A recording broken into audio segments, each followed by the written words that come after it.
쌍방울 기업 비리 사건을 경기도 대북사업비 대납으로 둔갑시킨 검찰의 조작 수사 즉각 중단하라.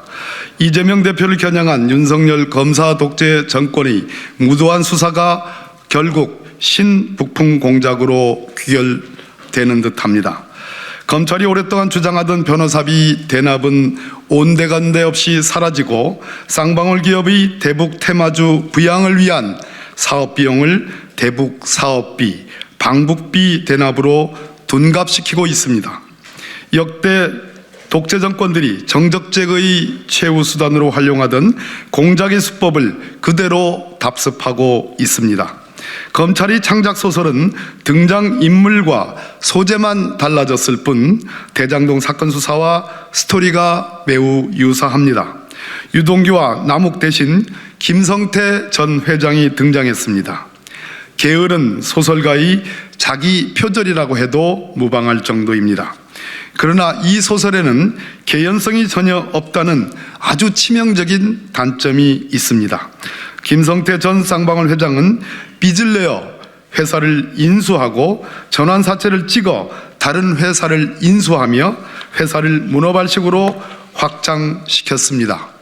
또한 바이오, 전기차 등 신사업 투자와 곳곳에 투자조합을 배치해 자금 추적을 어렵게 하는 방법으로 주가 조작을 한 의혹이 있습니다. 쌍방울의 경기도 대북사업비 대납 사건에 등장하는 주식회사 나노스 역시 같은 방식을 사용한 것으로 알려지고 있습니다. 쌍방울은 북한과 남북 경협 합의서를 체결한 뒤 이를 주식시장에 흘려 실제 크게 대북 사업을 행하지 않고도 나노스를 소위 대북 테마주로 만들어 손쉽게 주가를 띄웠습니다. 이후 쌍방울은 나노스 전환사채 200억 원을 2019년 12월, 2020년 1월, 2022년 1월 세 차례에 걸쳐 주식 전환 청구하여 무려 1,558억 원 상당의 평가 이익을 얻었다고 합니다. 최근 한 언론에 따르면 나노스의 투자 유치 자료에 북한 히토류 등 광물 채굴권 사업의 이행 보증금 명목으로 500만 달러가 책정되어 있다고 합니다. 북한이 최대의 광산 개발권을 아무 대가 없이 김성태에게 넘기겠습니까? 남북 경협 역사상 계약금 없이 체결된 합의가 없다는 전례에 비춰보면 결국 김성태가 경기도 대신 북한에 건넸다는 돈은 쌍방울 북한 간의 경협 합의서를 체결하기 위한 계약금일 가능성이 매우 높습니다. 쌍방울 사건 역시 돈의 흐름만 따라가 보면 답은 나옵니다. 검찰에게 묻습니다. 왜 직접 증거가 있는 500만 달러의 실체를 무시하고 오로지 앞뒤가 하나도 맞지 않는 뒤바뀐 진술에만 의존하고 있습니까? 결국 목표는 이재명 대표를 범죄자로 낙인 찍기 위한 것이 아닙니까? 대북 송금은 당시 UN 대북 제재 및 미국의 세컨더리 보이콧으로 인해 발각될 시 회사가 큰 타격을 입는 것은 물론 국가적 위기까지 초래할 수 있는 중대한 사안입니다. 검찰은 쌍방울이라는 민간 기업이 무려 800만 달러 규모의 비자금을 어떻게 조성했고 어떤 경로로 국외에 운송을 했는지 북한에 전달한 과정에 대해 제대로 수사해야 할 것입니다. 이재명 대표가 연루되었다는 검찰의 주장에는 혐의만 있고 혐의를 설명할 외가 없습니다.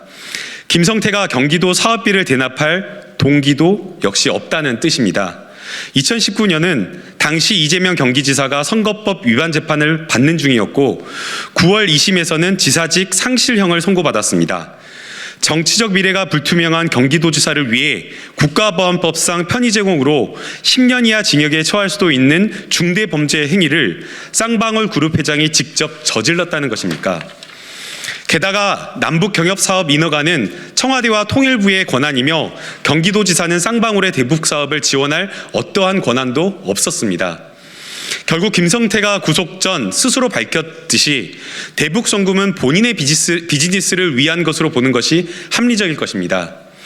검찰은 북한 김성애가 2018년 11월 이화영이 약속을 지키지 않는다, 스마트팜 비용 500만 불을 내지 않아 곤란하다고 하였고, 이것을 김성태가 대신 내기로 하면서 경기도 대북 사업비 대납 사건이 시작되었다고 합니다. 이는 남북 경협의 기초도 모르는 허위 주장입니다. 당시 경기도는 2018년 10월에는 북한과 큰 틀에서 협력 사업을 협의했고 2019년 1월부터 본격적인 실무 협의에 들어갔습니다. 2018년 11월에 시작도 하지 않은 사업의 개선 비용을 북한이 요구할 이유도, 김성태가 대납할 이유도 전혀 없습니다. 더불어 모든 남북 경협은 합의서에 의해서 기초에서 진행됩니다. 북한 담당자는 최고 위층의 결재를 받은 후에 남북 간 합의서를 체결하고 그때부터 무조건적인 이행 책임을 지게 됩니다. 남북 간 합의서에는 사업명, 사업기간, 장소, 사업 내용, 사업 인원, 방법 횟수, 그리고 사업 예산, 책임 주체, 이견 발생 시 조정 방법 등이 명시되고 남북 쌍방이 성명합니다. 스마트팜은 경기도와 북한 간의 합의서 체결에 이르지 못했습니다. 남북 협력 사업 추진 절차로 볼 때 검찰의 주장처럼 북한의 김성애가 곤란할 이유가 전혀 없습니다.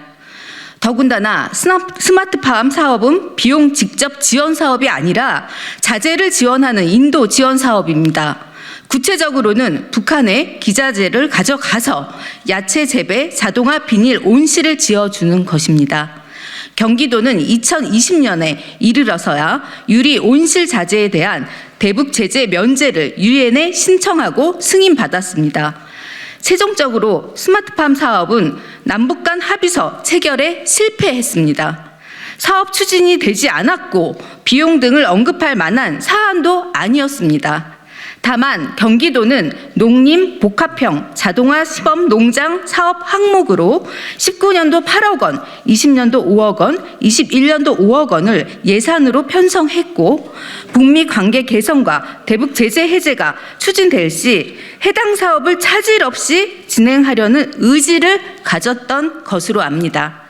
따라서 검찰 주장과 달리 김성태가 경기도의 스마트팜 사업 비용을 대납할 이유는 전혀 없었습니다. 방북비 대납 역시 마찬가지입니다. 당시 국제 정세를 고려하면 이재명 지사의 방북 성사 가능성은 전혀 없었습니다.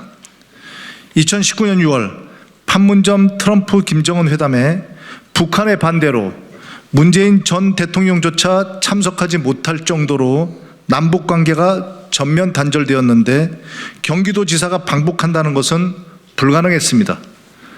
같은 해 5월과 7월 북한 측은 방북 사안을 포함해 경기도와 합의해온 전체 협력 사업에 대해 아무런 답변을 하지 않았습니다.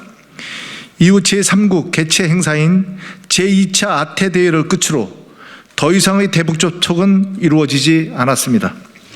하노이 회담을 주도한 통전부장 김영철은 근신, 김성애와 박철은 숙청설이 파다했고 김성애는 현재까지 공직 석상에 나타난 일이 없습니다. 그러므로 김성애의 부하인 송명철이 경기도지사 방북을 언급하고 대가를 요구한다는 것은 상식적이지도 이치에 맞지도 않습니다. 그런데 김성태 전 회장이 개인 이익을 위해 전달한 것으로 보이는 800만 달러가 검찰 수사를 거치면서 경기도의 스마트팜 사업 비용 500만 달러와 방북 비용 300만 달러로 둔갑했습니다. 그 배경에 검찰의 회유가 있었던 것은 아닌지 의심됩니다. 검찰은 김성태, 방용철, 안부수가 북한에 800만 달러를 제공했다고 자백했는데도 국가보안법 대신 외환관리법 위반으로 기소했습니다. 국가보안법상 편의 제공에 대한 처벌은 징역 10년 이하, 외환관리법 위반은 3년 이하입니다.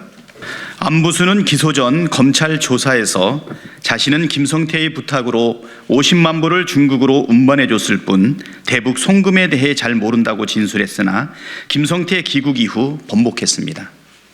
방용철도 마찬가지입니다. 쌍방울 비리로 해외 도피 중이던 김성태도 귀국 후 진술을 번복하였습니다. 결국 검찰이 이들을 국가보안법 대신 외환관리법 적용으로 형량을 낮춰주는 방식의 회유를 통해 이화영 전 부지사, 이재명 대표와 관련된 허위 진술을 받아내고 있는 것은 아닌지 의심할 수밖에 없습니다. 유동규 남욱의 사례를 비춰보면 그 의심은 더욱 강해집니다. 대장동 사건과 마찬가지로 쌍방울 사건 역시 일방적이고 번복된 진술만 남았습니다. 586억 원 배임 횡령 혐의로 구속된 김성태의 일방적 진술, 방용철 안부수의 번복된 진술이 있을 뿐입니다. 검찰의 무리한 표적 수사, 정적 제거에 대한 집착이 사건의 본질까지 왜곡하는 처참한 지경에 이르고 있습니다. 쌍방울 수사부를 포함한 검찰은 쌍방울 그룹의 사적 이익 편취를 위한 각종 불법 행위와 명백한 혐의점에 대해서 있는 그대로 수사하십시오. 짜맞추기식 수사, 조작 수사, 북풍몰이 표적 수사로 어떻게든 이재명 대표를 엮겠다는 집착을 버리십시오. 사냥이 아닌 수사를 하십시오. 2023년 3월 14일 더불어민주당 검찰 독재 정치 탄압 대책위원회